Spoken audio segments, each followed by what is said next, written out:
రాజ్యాంగ న్యాయమూర్తి నియామకానికి సంబంధించినంత వరకు ఈ సిస్టమ్ పెట్టింది. ఓకే. తొలగించే అధికారం పార్లమెంట్కి ఇచ్చింది. లోక్సభ రాజ్యసభల్లో ఇంపీచ్మెంట్ మోషన్ తీసుకురావాలి, 2/3 మెజార్టీతో తీసుకురావాలి. గతంలో 2 న్యాయమూర్తుల ఇష్యూలోనే జరిగినాయి.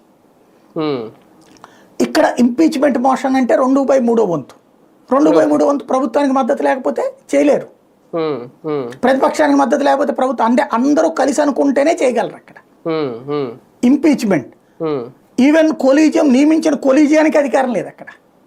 అంటే రాజ్యాంగంలో నియామకానికి ఒక విధానం పెట్టారు, ఆ నియామక విధానానికి వీళ్ళు ఒక ఆల్టర్నేటివ్ ప్రిపేర్ చేసేసుకున్నారు, వీళ్ళే తీర్పిచ్చుకుని.